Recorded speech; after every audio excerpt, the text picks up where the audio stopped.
Today we'll be introducing the soapstone strategy for written analysis. The soapstone strategy is a 6-part analytical process used for written prose. Applying this strategy is ideal for reading texts, writing about texts, or planning for your own original writing. Soapstone is a mnemonic device, which means that each letter represents a step in the process. So the S is for speaker. And the first step is to determine the speaker. Identify who is telling the story or giving you the information. In the case of To Kill a Mockingbird, your narrator is an adult scout. So as an adult, she's looking back on the experiences of her childhood. In Animal Farm, you have an anonymous, omniscient narrator. So someone who's not named, they're not a character in the story, but they know everything that's going on, and they're relaying the story to you. You might want to think why the author chose that person to be the speaker. What details about that person are important to know?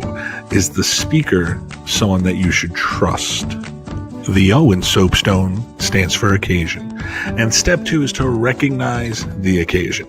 So the occasion refers to the time and place the story is written, or when the written document or event that you're analyzing takes place. You want to think about things like the geographical location, where did things take place, the chronological context that the speaker is thinking and acting in. So is this someone telling us about something they experienced, something they heard about? Is it something that took place in their own life? So how does the time and place affect and inform the text? In the case of To Kill a Mockingbird, we're clearly in the middle of the civil rights movement and looking back to a time where the world wasn't as progressive and wasn't moving in a certain direction. In the case of Animal Farm, we're talking about the Russian Revolution, but it's being written in the middle of World War II. We're not talking about the occasion for which you're reading it. The occasion isn't because Mr. P told you to. The occasion is when or why the document was written. The A in soapstone stands for audience. And step 3 of your analysis is to describe the audience. Who is the text written for? And while that may seem simple, it's often not. You are rarely the intended audience for a text that we're reading in class. You happen to be the audience that's reading it at the time, but you're not who it was written for. So if you're reading a novel, go back and think about the occasion. When was it written? Why was it written? And that'll give you a better idea about who the audience should be. Going all the way back to Shakespeare's times, Shakespeare's stories have references in them that his audiences would absolutely understand, and they would probably find funny. Whereas when we read them today, we often miss those things because we lack the context of the occasion.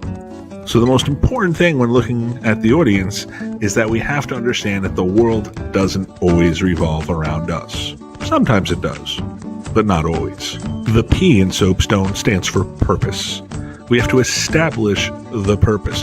Why would the author write this particular text for the audience that we noted in step 3?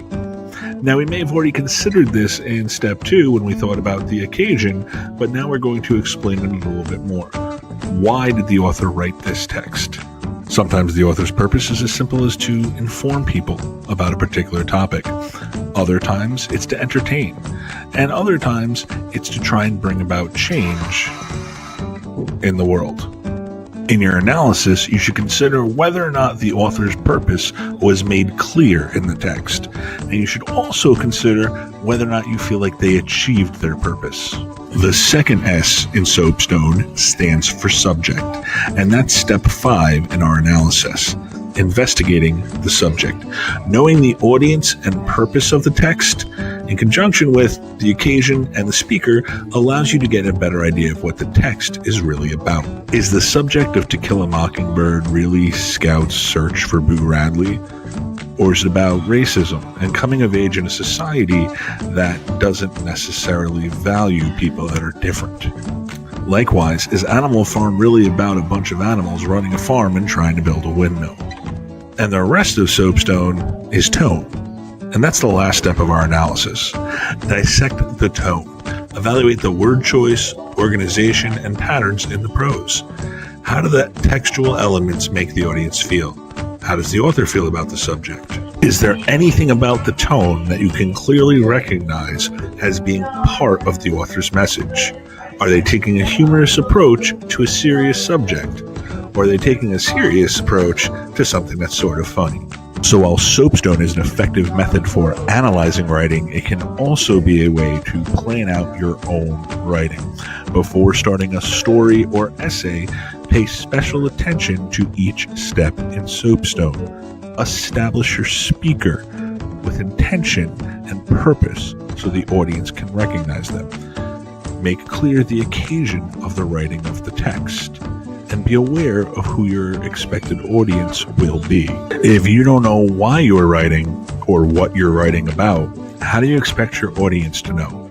And if your tone varies for no reason, it's not going to be something that people are willing to read.